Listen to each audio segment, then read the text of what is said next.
ଆଜିର ଏହି ଅବସରରେ ମୁଁ ମୋର କ୍ଷୋଭ ପ୍ରକାଶ କରିବାକୁ ସଂକୋଚ କରିବି ନାହିଁ ଯେ ଗତ 16 ମାସରେ ଯେତେ ଦୁର୍ନୀତିକର ଅଧିକାରୀ ଗିରଫ ହୋଇଛନ୍ତି ତାଙ୍କ ମଧ୍ୟରେ ଅନେକ ଯୁବ ଅଫିସର ଏଥିରେ ଅଛନ୍ତି, ଯେଉଁମାନେ ଅନେକ ସ୍ୱପ୍ନ ଦେଖୁଥିଲେ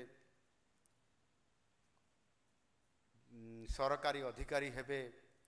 ଜନସାଧାରଣଙ୍କର ସେବା କରିବେ, ସଚ୍ଚୋଟତା ଏବଂ ସାଧୁତା ଅବଲମ୍ବନ କରିବେ, ସମାଜସେବକ ହିସାବରେ ଉଭା ହେବେ,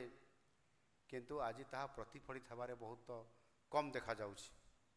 ୟୁପିଏସସି ଏବଂ ଓପିଏସସିରେ ଭଲ ର୍ୟାଙ୍କ ରଖି ସମାଜରେ ପ୍ରଶଂସିତ ହୋଇଥିବା ଅଧିକାରୀ ବହୁତ ପ୍ରଶଂସା ପାଇଛନ୍ତି, ତାଙ୍କୁ ନ୍ୟୁଜ୍ ପେପରରେ ମଧ୍ୟ ଖବର ବାହାରିଛି। କିନ୍ତୁ ଯେତେବେଳେ ସେମାନେ ସେଇ ନ୍ୟୁଜ୍ ପେପରରେ ପ୍ରଶଂସିତ ହୋଇଥିବା ନ୍ୟୁଜ୍ ପଢ଼ିଥିଲେ, ଆଜି ଯେତେବେଳେ ସେମାନେ ଦୁର୍ନୀତିଗ୍ରସ୍ତ ହୋଇକରି କିଭଳି ଭାବରେ ଜେଲକୁ ଯାଉଛନ୍ତି ଏବଂ ସେଇ ଖବରକାଗଜ ପୁଣି ଆଉ ଥରେ ଜନସାଧାରଣ ଦେଖୁଛନ୍ତି, ଏ ସମାଜରେ ସେଇ ଜନସାଧାରଣ ମଧ୍ୟ ଆଜି ଭାଙ୍ଗି ପଡ଼ୁଛନ୍ତି।